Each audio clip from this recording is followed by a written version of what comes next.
Good morning, and thank you very much, Dr. Gassama, for those introductory remarks. The Honorable Madi Sise, a chairperson of the National Assembly Standing Committee on Human Rights and Constitutional Matters, present here with us today. Madam Ida Person, the Special Advisor on the Transitional Justice process in the Gambia. The UNDP Head of Governance, Mr. Seni Sise, representative of the Diplomatic and Consular Corps, the missions, observed that they are present here. Madam Yvonne Masarakufa, wearing two hats of the RC and also of the Office of the High Commissioner for Human Rights, present here with us. Representative of the multi-stakeholder committee supporting the NHRC to monitor the implementation of the recommendations. The commissioners and staff of the National Human Rights Commissioners, stakeholders, participants invited here, members of the media, and ladies and gentlemen, I welcome you all to this validation meeting on the status of implementation of the government white paper on the TRRC recommendations covering the period 25th of May 2023 to 25th of May 2024. A special thanks goes to the United Nations Peacebuilding Fund for supporting this initiative. As was already stated by the Executive Secretary in his introductory remarks, when the TRRC Commission submitted its final report to the President way back on the 25th of November 2021, it was followed 6 months after by a government-wide paper on the report of the TRRC on the 25th of May 2022, setting out the government's position in the TRRC report. In the white paper, the government accepted most of the recommendations of the TRRC, and according to our records, out of the 265 recommendations from the TRRC, the government outrightly rejected 2 recommendations and accepted the rest, but in varying degrees, as we always say. Some were accepted fully, some were noted and then qualified. But one of the recommendations accepted in the government white paper was that the National Human Rights Commission will be the monitoring institution for the implementation of the recommendations. This was accepted by the government. But not only that, the NHRC was also tasked to submit a yearly report to the National Human Rights to the National Assembly on the status of the implementation. Following the release of the white paper, the government also, the following year, released what is called the implementation plan. The implementation plan was released by the government during a stakeholders conference and donor roundtable on the implementation of the TRRC recommendation. And this was on the 12th and 13th of May 2023. That government implementation plan, which Madam Pearson, I think it's the one driving that process, was developed to ensure timely and effective implementation of the government white paper on the report of the TRRC and to promote accountability and reconciliation. That plan establishes a transitional justice coordination mechanism to oversee the implementation of the white paper on the report of the TRRC. It also identifies measures to be taken by the government towards the implementation and indicates the key stakeholders responsible for the implementation. Now, the National Human Rights Commission on the 1st of December 2022 set up a multi-stakeholders committee to support the Nhrc's to monitor the implementation of the recommendations of the TRRC.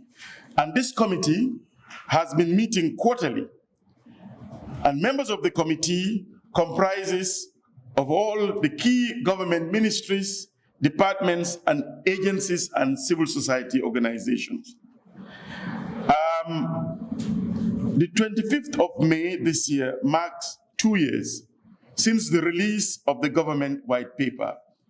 And as mentioned, the Nhrc is required to submit an annual report to the National Assembly on the status of the implementation of the government white paper. In the preparation of this report, the Commission requested information on the implementation of the white paper from all the implementing stakeholders that are mentioned in the white paper. And this consists of government ministries, agencies, and victim-led and victim-focused organizations. Updates were also requested from and provided by members of the Multi-Stakeholders Committee that I said was established to support the Commission in monitoring of the implementation of the white paper. The information on implementation was also sought from other sources, including the print and online media, as was done during the preparation of the first report. This is the second report. We have submitted the first report, and the process followed the same method that we used before we submitted the first report. If you remember, some of you were present last year, we had a similar validation workshop to review the draft prepared by the Nhrc, and that is exactly what we are doing again. And this is to provide additional information and also suggestions to the document so that we can enrich the document. The draft has been shared with the Multi-Stakeholders Committee, and that is what we're going to look at again today. Yesterday, during our quarterly meeting, we also perused through the document and also gave some inputs on it. So the final draft, after today, we'll have a final draft, and it will incorporate the inputs, the discussions, and the suggestions that we will be getting from this group. So by subjecting the draft report to a wider stakeholder participation, the National Human Rights Commission wants to ensure that we submit to the National Assembly a comprehensive and up-to-date document that provides an accurate account on the status of implementation by the government. So our task, as was summarized by the Executive Secretary quickly, today is to get the assistance of this, and the support of this monitoring committee and the participants present to review the draft report that has been prepared by the Nhrc with the support of the Multi-Stakeholders Committee, but also to obtain additional information from stakeholders to enrich the draft status report. We may have missed out something. There may have been gaps. You may have had some observations. And also to identify challenges impeding the effective implementation of the government white paper and make recommendations for timely and effective implementation. And also, finally, to also validate the report. The activity will be facilitated by the National Human Rights Commission, led by our Senior Legal Officer, Research, who will also make a brief presentation of the draft. Participants will be engaged in the discussions, and they will be divided into groups to examine different portions of the draft report and provide necessary updates on the areas worked on. The participants will also be engaged in a plenary discussion to present issues identified in the groups with questions received from participants on the issues discussed. In conclusion, To make sure that the validation process is smooth, as I said, we had earlier circulated the draft to the participants. And we believe that some, and I know that some, have already reviewed and given their inputs. Let us therefore all participate to make this draft both comprehensive and accurate. I thank you all for coming despite this heavy rain. We're really surprised. I know when it rains, Gambians don't usually come out, but we've really braved the weather and we came out. So please, let us participate to make the draft very comprehensive, accurate, and thank you all for coming. Thank you.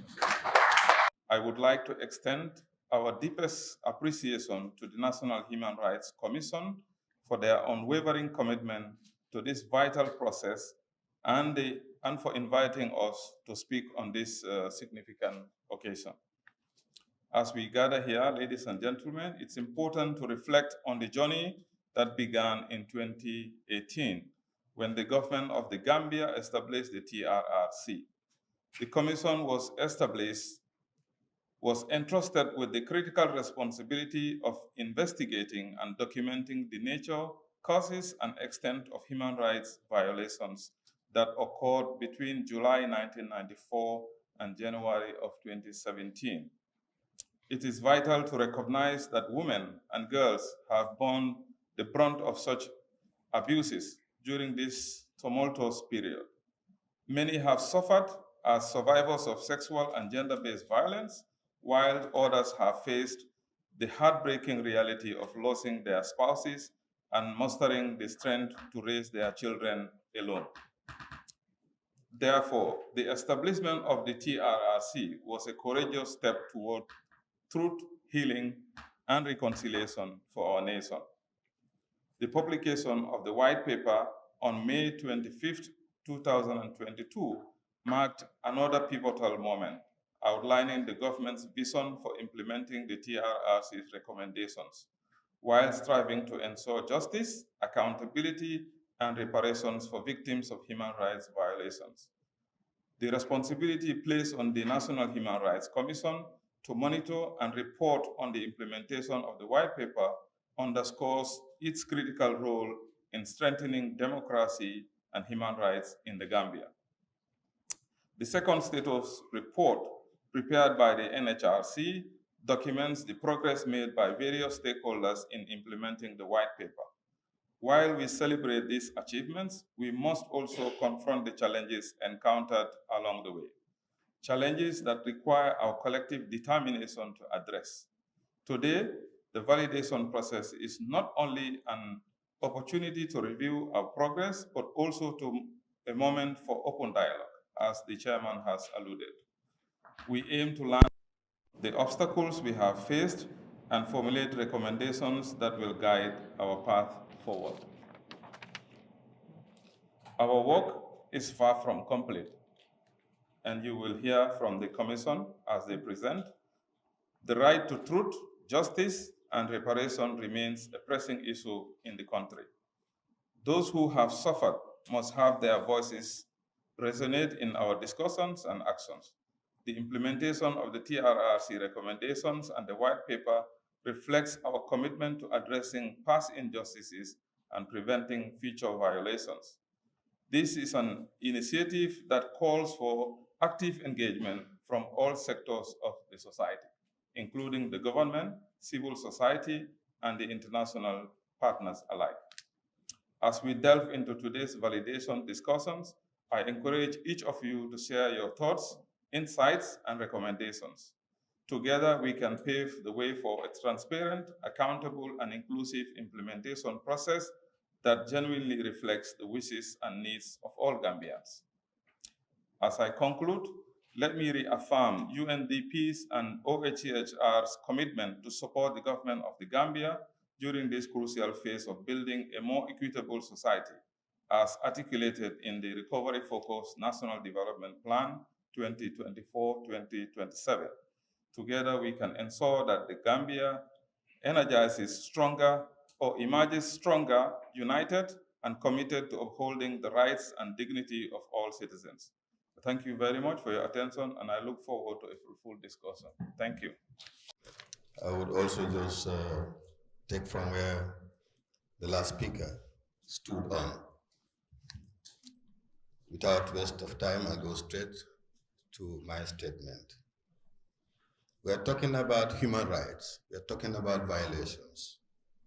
The validation that we're going to conduct today is going to talk about people whose rights are violated, how we could address them.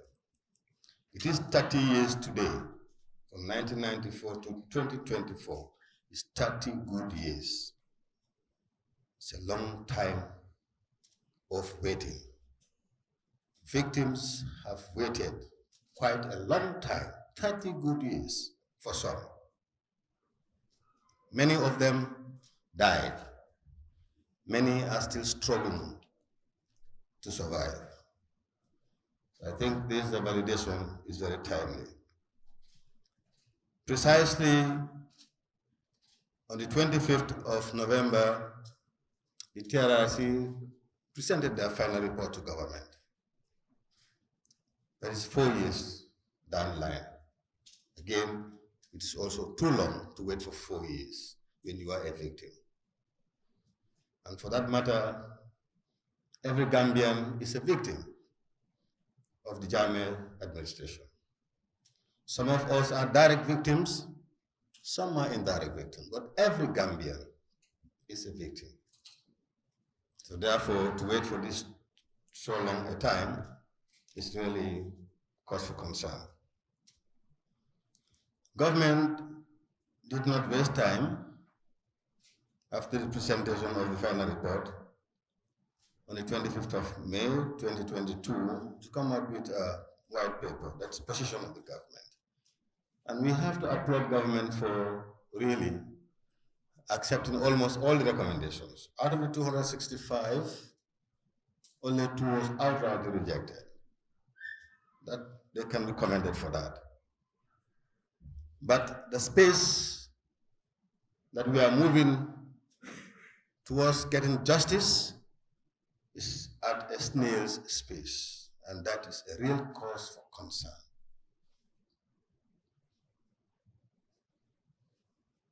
The worrying, and that is worrying as justice is seen to be delayed. But it is also more volatile to have perpetrators and victims, brushing soldiers in public places, in banks, in supermarkets, in schools. It's very disheartening. A confessed perpetrator who has violated somebody's right can go for this long, 30 good years for some, 25 for some, 15 years for some, 10 years for some, and at least 4 years for some, or 8 years for some. It is really disheartening. I must commend the National Human Rights Commission for the methodology they are applying to look at this, to carry on their task. They are tasked to monitor the implementation of the white paper. And they are not doing it all by themselves, but they are opening up. And that is why we are all here to validate their report, so that all voices, if not all, but most voices, could be heard and put into the validation, into the document. Then when that is presented to the National Assembly, it is not only coming from the National Human Rights Commission, but coming from a lot of us. They must be commended for that, Chairperson. To conclude, I therefore urge government and other stakeholders to improve on the implementation of these recommendations. Like I said, they're commended, but really they need to improve, and they should improve on it immediately without any delay. I thank you all.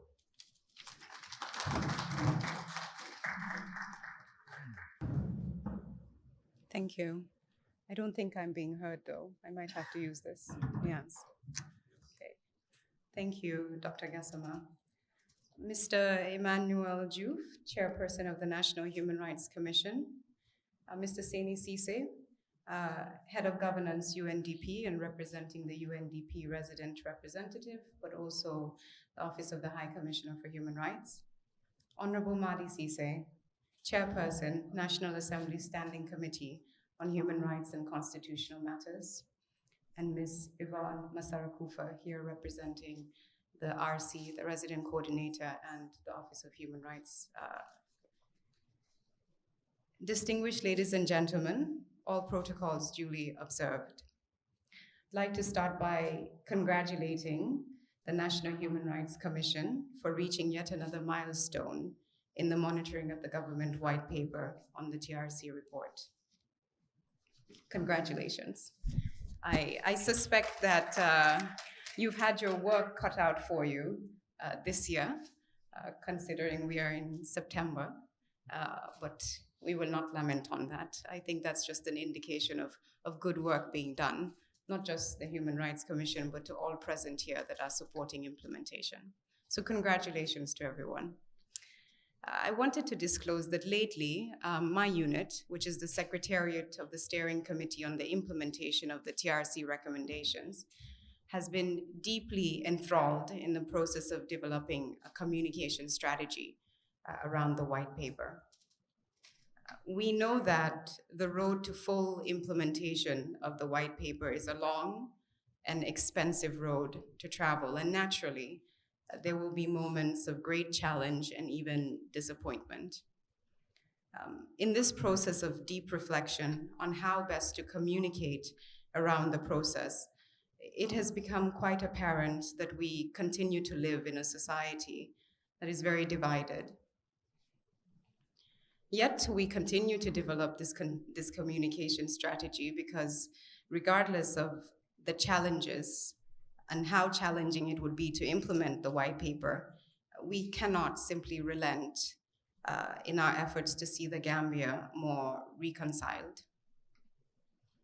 I'm sure you would all agree with me that reconciliation contributes immensely to preventing a recurrence of conflict and building a more peaceful, resilient, and prosperous society, particularly in the aftermath of large-scale violence and human rights violations, as we've witnessed in the Gambia.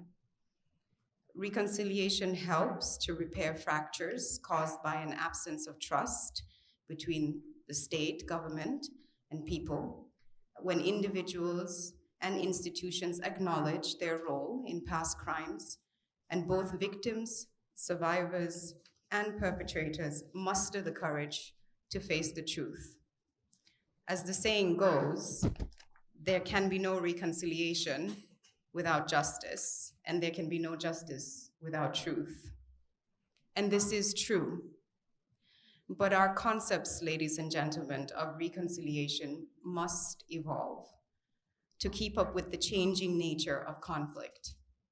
It can no longer be confined to those people and those institutions that have been directly involved in past crimes. The world today is witnessing conflicts that are complex, and the Gambia is no different in this regard. All over the world, social, economic, political inequalities are growing, amplified by the climate crisis and new technologies. Democratic spaces are shrinking, stoking identity-based politics, discrimination, intolerance, and hate speech.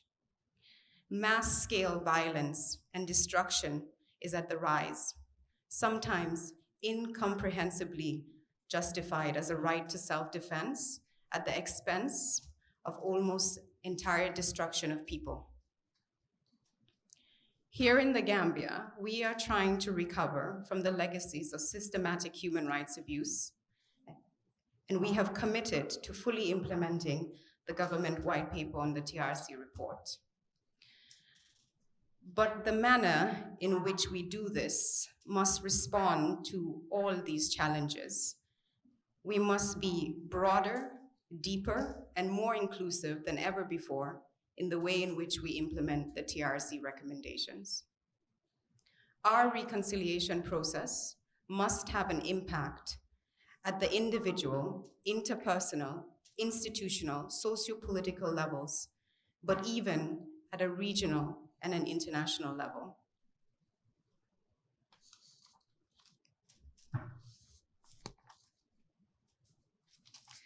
Ladies and gentlemen, I have to extend the sincere regret of the Honorable Minister of Justice for his absence here today because of prior commitments.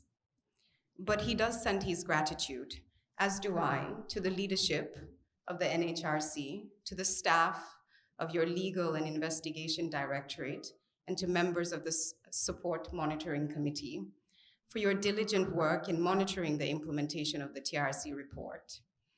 We are equally thankful to partners who have contributed technically, financially, but also politically and morally towards this process. I'd like to acknowledge the Ambassador of Germany to the Gambia and the Deputy High Commissioner for their support as well. If I may remind us all in this statement that the completion of the work of the Trrc and the presentation of its final report in November 2021 was a milestone event towards consolidating peace and reconciliation in the Gambia. The Trrc made very, very important contributions towards transitional justice, and it culminated this in these sets of recommendations. These recommendations, we agree, if fully implemented and done so in an inclusive and broad and deep manner that focuses on issues that seemingly are happening outside of the Gambia, have the potential to further consolidate peace in the Gambia and to advance reforms across several areas of our society. If we are to truly move from a divided past to a shared future, we must recognize that this future is to be shared by generations unborn in places far beyond the Gambia. I thank you all for your full dedication, your strong partnership, and I have great confidence that we, and by we I mean the government of the Gambia, the Human Rights Commission, victims, civil society, victim-led organizations, and really all people of the Gambia, I have full great confidence that we are up to the challenge of fully implementing these recommendations and entrenching peace and reconciliation in our societies and beyond. Thank you for your kind attention.